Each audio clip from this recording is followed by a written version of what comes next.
Hey everybody, Motorpilot 59 here.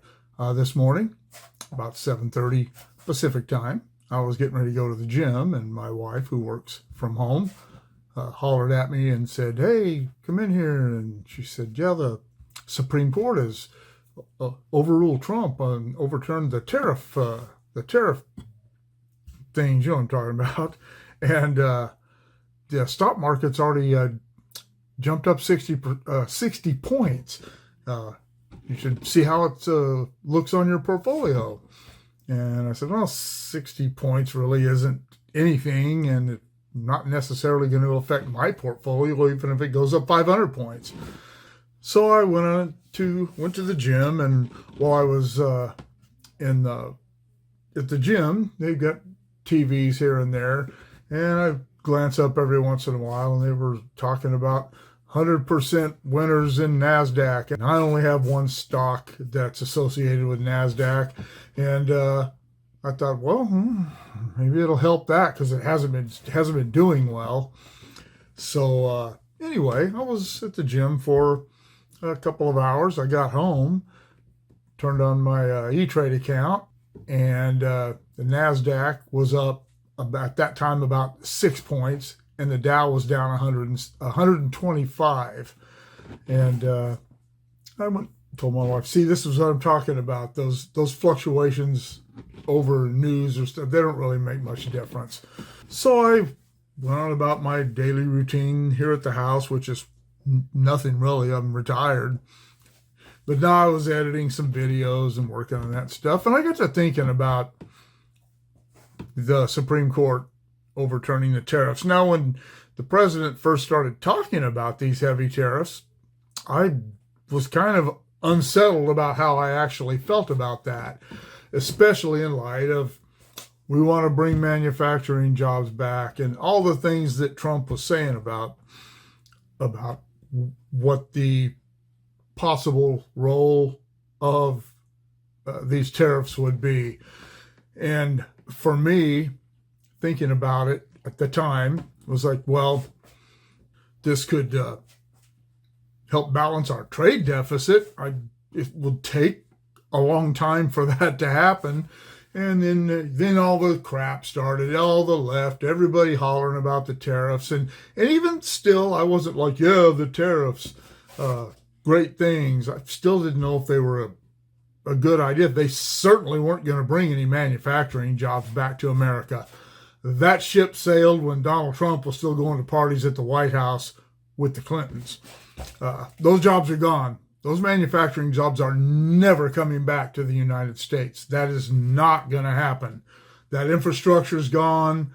The capital, these people in America are not going to put up the kind of capital to rebuild the steel industry or any of the other big manufacturing industries that left the United States primarily for China. But doesn't matter where they went. They're not coming back. The tariffs weren't going to change that. And I knew that all along. And you know who else knew it? Donald Trump.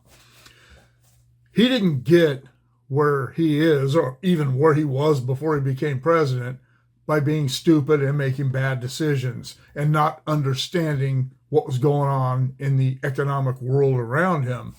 He's a genius. I don't care what anybody says. You can like him, you can love him, you can hate him, you can disagree, whatever.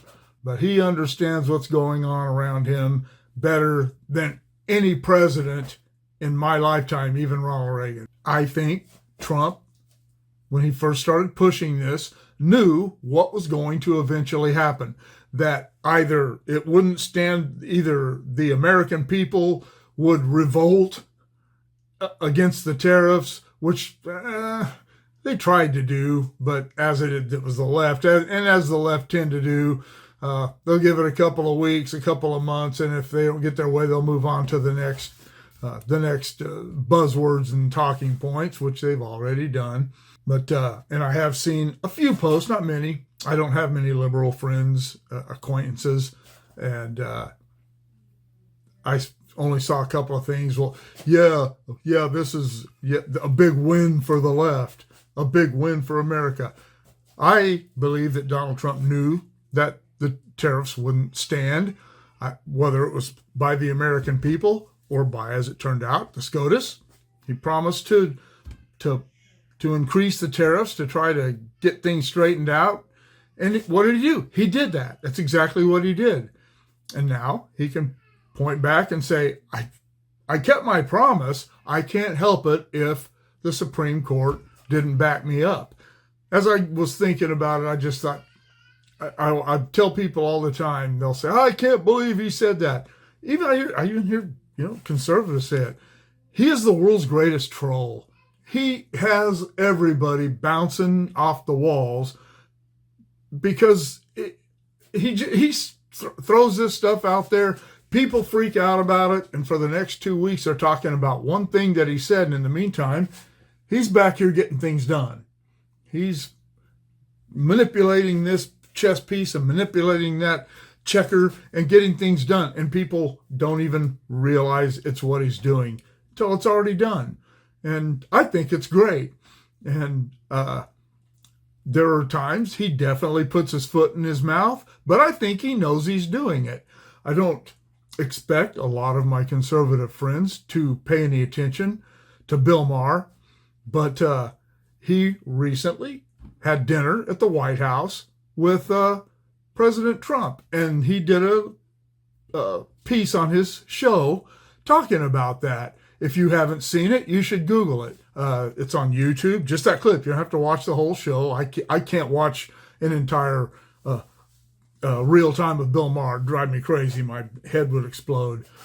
But what he does talk about is how the person who was out here making all these wild claims and calling people names and doing all this crazy stuff is not the person he met at the White House. He had a list, I think, of 60 or 69 insults printed out, things that Trump had said about him. And he said, I took it to show it to him and to ask him to sign it, which he did. And he said, these are Bill Maher's words, and he did sign it, and he signed it with humor. Go watch that, and you'll see what I'm talking about, and you'll understand why I say Trump is the greatest troll in the world. He doesn't care what people think. He really, really, honestly doesn't. Whether you're a Democrat or a Republican or a conservative, he doesn't care. He doesn't care what you think. He's going to do what he's going to do. He's going to say what he's going to say, and he's going to do it with intent to draw attention away from certain things while he gets other things done, and he's doing it. He kept his promise about the tariffs, and hey, that didn't work out. Sorry, what's next? Let's try something else. But I don't know. I get a kick out of Trump. I don't have to like him. I don't have to want to hang out with him. He is my president. He's the president of the United States of America, the country in which I live, and I voted for him. I don't have to like him or think he's a good person. I can't think of the last person certainly in my lifetime that was president who was actually a good person. I don't care. I want things to get done. I want Donald Trump to try to get our economy straightened out. I am afraid that when this term is over, we're just going to end up with Gavin Newsom. I don't care what Trump has to say. All I care about is what he has to do. He still has a lot to do to get things back on track. He's not going to be able to do it. He can't do it in this term. Everything that he accomplished in his first term was wiped out by Biden. So now he had to start from the bottom and start building up again. And unless we can get another good conservative to follow him up successfully, all this is just going to go away again, and the pendulum's always going to be stuck where it is. I don't know. What do you think? How do you feel about Donald Trump? Do you have the same idea about the tariffs as I did? Were you kind of confused about the point? And do you agree that he's a troll and that he probably knew that the tariffs wouldn't work? What do you think? Let me know in the comments below. All right. See you next time.